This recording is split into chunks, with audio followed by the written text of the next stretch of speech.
What's happening, y'all? Welcome inside the Fantasy Stock Exchange. Bush coming at you solo today to break down the top 5 easiest and the top 5 hardest strength of schedule for the running back position to open the fantasy football season. Today, we're going to break down a bunch of strength of schedule stuff, particularly in the early portion of the season. Yesterday, I talked about the pass catchers. If you guys missed it, go check it out after this video. If you guys enjoyed this video at any point, if you feel like I provided you with some value and you got something from this, please hit the like button, hit the subscribe button if you're new around here, and comment any of your thoughts down below as well. I will answer whatever you comment. But before we get into it, as always, got to hit the intro.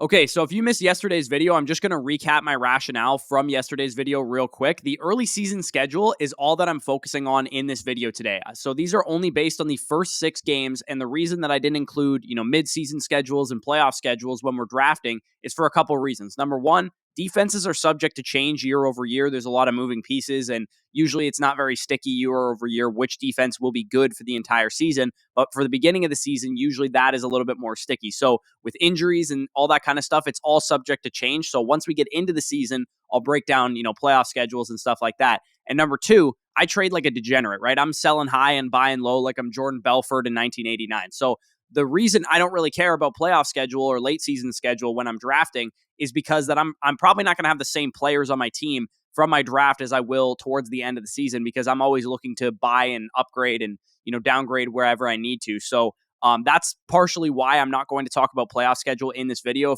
For those of you guys that were curious, that's why we are covering the first 6 games only. And this data, if you guys are interested in checking it out for yourselves, will be posted to the Patreon. So for those of you guys who are members over there, it'll be posted on today or whatever. I'll post the wide receivers and the running backs data. If you're not, linked down below to get tons of data like this. Our rankings for Dynasty and Redraft, our manifestos are live right now, constantly updated over there. First dibs on Dynasty decisions and a ton of other benefits. So if that interests you, check out the link in the description. So what I'm doing in today's video is a strength of schedule metric that I created last year. And what the strength of schedule metric is made up of is 30% adjusted fantasy points allowed to the running back position. So that accounts for schedule as well.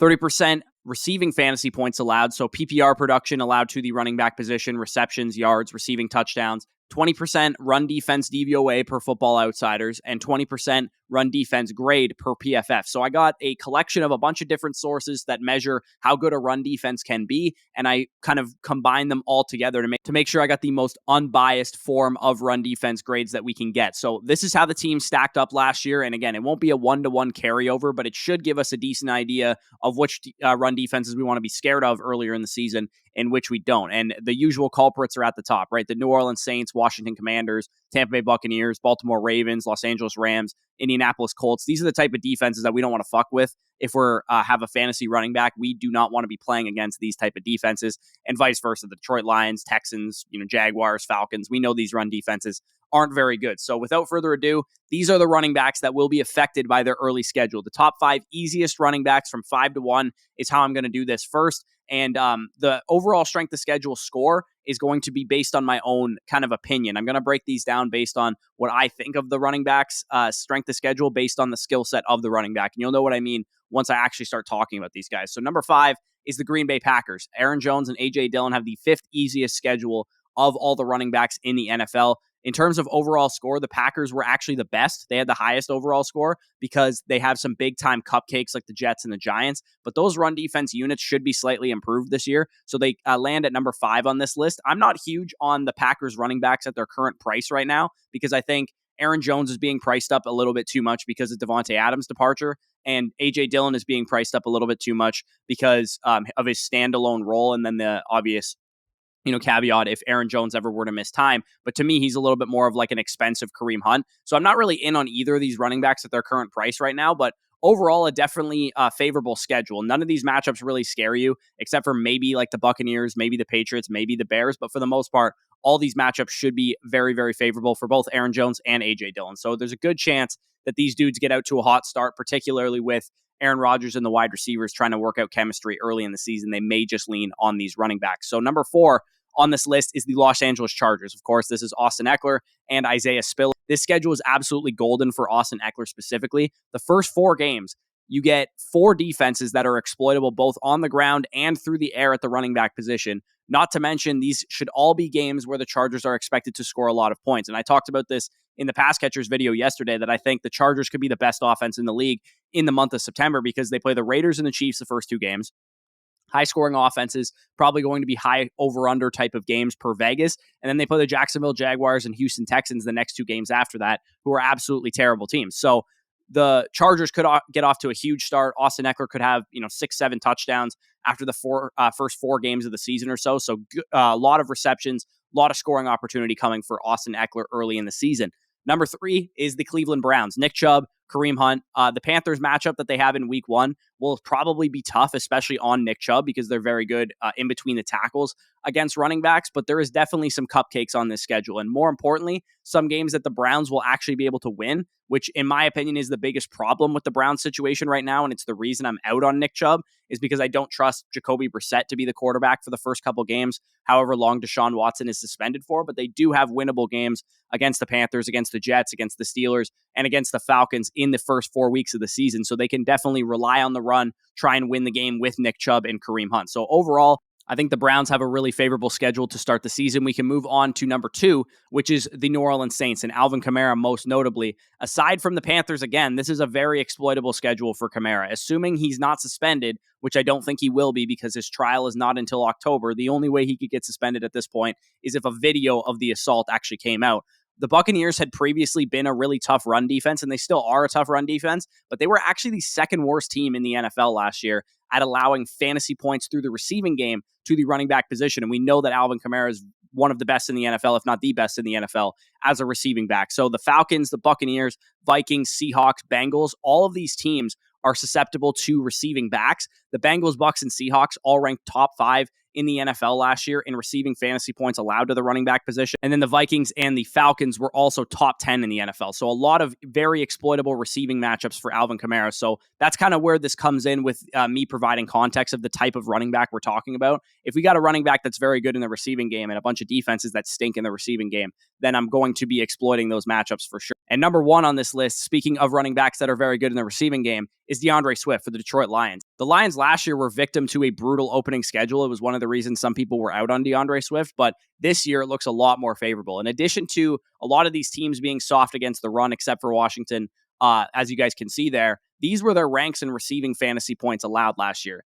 26th, 25th, 21st, 32nd, and 24th. These were all, bottom third of the NFL running back matchups for stopping pass catching running backs. These matchups are super, super favorable for DeAndre Swift. He is very likely to make his hay as a receiving back. We know this about him. He averaged like 6-7 targets a game when he was on the field last year. So the fact that he has a bunch of easy receiving back matchups to start the season is very, very encouraging. And this makes me a little bit more interested in DeAndre Swift. Not that I already didn't love him, but I did actually move him up a couple spots. Initially, I had Mike Evans and, CeeDee Lamb, a couple other receivers ahead of him at the tail end of the first round, early part of the second round. But DeAndre Swift, a guy that I'm very comfortable taking at that like 112, 201 type of area if you guys have a late round pick this year. So let's move on to the hardest running back schedules to start the season. Number 5 is the Buffalo Bills with James Cook and Devin Singletary. You guys can see the schedule on the screen right now. Pretty rough start for the Bills rushing attack. Most of these defenses are pass funnel defenses, so I wouldn't expect a ton on the ground from James Cook and from Devin Singletary. James Cook is definitely the guy that I want out of this backfield, and I think he should be just fine because I think most of his value will come as a receiving back anyway, and potentially high-scoring games against the Rams in Week 1, Dolphins in Week 3, Ravens in Week 4, Kansas City Chiefs in Week 6. James Cook could have a lot of, pass-catching opportunities with the Bills having to score points in those games, and also a lot of goal line opportunities. We don't really know how that split is going to shake out between those two running backs. But I got to say, I'm a little bit surprised by James Cook's 101st overall ADP. I really expected once he was drafted to Buffalo that the casuals were going to take, second round brother of Dalvin Cook running back on the Buffalo Bills in the 5th round or something. But you can get him. He's actually quite affordable in the 8th, 9th round, depending on your league format, maybe in more casual leagues or more Bills-centric leagues like mine, for example, because I'm in Canada. There's a lot of Bills fans in my league. a lot of people might take James Cook a little bit higher, but for the most part, I think he's quite affordable at his current 8th round price tag right now. So number 4 is the Atlanta Falcons, which is primarily Cordero Patterson and Tyler Algier. Definitely concerning for Algier specifically because early in the season, I expect Algier to be able to carve out a decent size like Mike Davis level role from last year. And aside from the Seahawks defense, none of these run defenses are really exploitable up the middle, especially. And Tyler Algier is probably not going to be, heavily involved in the receiving game. He can definitely, provide you with a little bit. But the New Orleans Saints being like the best run defense in the league, Los Angeles Rams very tough against the run, Cleveland Browns, Tampa Bay Buccaneers, San Francisco 49ers. To be honest, if you told me to rank these defensive fronts amongst the NFL's best, the Saints, Rams, Browns, Bucks, and 49ers would probably all be in the top 8 of my rankings. So not very good news for Tyler Algier getting out to a productive start on the ground. He could struggle early on, and Cordero Patterson is kind of similar to James Cook. I think he'll be just fine. And I'm also kind of surprised that he's not going in like the 5th, 6th round, despite how good he was last year. So the fact that you can get him in the 8th to 10th round is not bad. Could be heavily involved in the receiving game to start the season. Number 3 on this list is the Los Angeles Rams, and specifically Cam Akers. And it pains me to say this because it's kind of a bit of a red flag for Cam Akers. If I don't see that explosiveness return from what we saw in the playoffs where he wasn't very good, in the preseason, I really need Cam Akers to play in preseason games this year. I've seen certain fantasy doctors bring up the fact that he'll probably take until like mid-season to get back to his full efficiency, get back to his full explosiveness pre-Achilles tear. And he's got some tough run defenses to try and do that. And if he doesn't play in the preseason or he plays limited in the preseason, then he might get out to a bit of a slow start from an efficiency standpoint. The saving grace for Cam Akers is that the Rams offense is so good that even if Cam Akers is, not necessarily the most efficient yards per carry type of running back, I'm expecting a lot of scoring opportunities for him. So he could save a lot of these, bad performances from like an efficiency standpoint. It wouldn't shock me at all if he's like 21 carries for 60 yards and 2 rushing touchdowns in week 1 against the Buffalo Bills, because the Bills are really tough against the run. But once they get to the red zone, they might lean on Cam Akers. So the less efficient Cam Akers is, the more Darrell Henderson we're likely going to see. So I'm very intrigued to see what Cam Akers does in the preseason. I want to see him look like Florida State Cam Akers, like rookie year Cam Akers, because if he does, then I'll have no problems drafting him, at the late part of the 2nd round, early part of the 3rd round, where I have him ranked, which is significantly above his ADP. And you guys know that I'm a huge Cam Akers guy.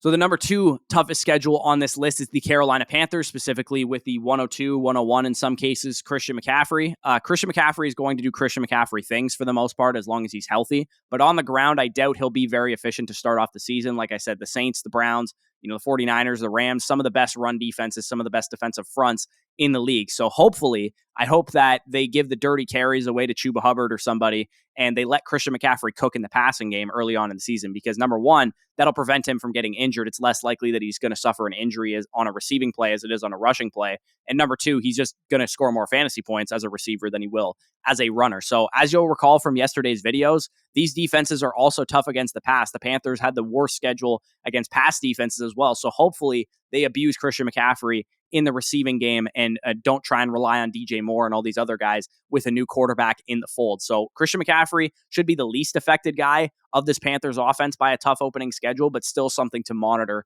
heading into fantasy drafts. And then number 1, hardest schedule to begin the season, and you can stop me if you've heard this before, is Saquon Barkley and the New York Giants. I feel like every single year we're talking about how Saquon has a tough opening schedule. None of these defenses are cupcakes. The Titans, the Panthers, the Cowboys, the Bears, the Packers, and the Ravens, they're all good defenses against, varying levels of success against the run. But the thing with Saquon and why I love him this year and why he's, a consensus top 10 pick for me in terms of my overall rankings is we're betting so much on the elite talent running back that we saw in 2018, 2019, and anytime he's been healthy, getting back to full strength and being healthy this year and getting his huge workload that we saw from him as a rookie and as a second-year running back. So schedule shouldn't really play a huge part for Saquon Barkley, but it would be nice, obviously, if he had some easy like Jets, Jaguars start to the season where he could get back to his full Saquon Barkley strength, get his confidence up, and hopefully get back to the guy that we saw as a rookie and as a second-year running back. Hopefully the Titans and the Panthers struggle early on in the season because they're going through some transition, losing some key pieces, and the Giants can dominate those matchups, but we'll definitely have to wait and see with the New York Giants. So if you guys enjoyed this video, as always, hit the like button if you received any value. Subscribe to the channel if you are new around here. We're going to be giving you all we got to help you win your fantasy title this coming season. Comment any of your thoughts down below as well. And if you want to take some of this advice straight into action, get some exposure to some of these players like Alvin Kamara or DeAndre Swift before it's too late, the best place to play fantasy this offseason is Underdog Fantasy. No in-season management. You just draft, and it sets your best lineup every single week. You just come back at the end of the season and collect your winnings. It's basically a paid mock draft with the sharpest ADP that you can get you ready to do battle in your home league drafts. I know plenty of you guys have leagues that you care really, really dearly about. I'm the same way. So Underdog is the place that I practice for my home league drafts. That trophy behind me has not moved in 2 years for the same reason that I've been doing Underdog drafts the last 2 years. It's gotten me really, really prepared for my home league. And with code FSE at sign up and first deposit, which is linked down in the pinned comment and in the description, you'll get a 100% deposit match on whatever you put in. So if you put in $10, you'll have $20 on the site to play with. If you put in 20, you'll have 40, etc. And as a free gift from us here at FSE, you'll get both our dynasty rankings and our season-long rankings manifestos for free as a thank you for using our promo code. So if that interests you, check it out down below. But with that being said, peace out. We'll talk to you soon.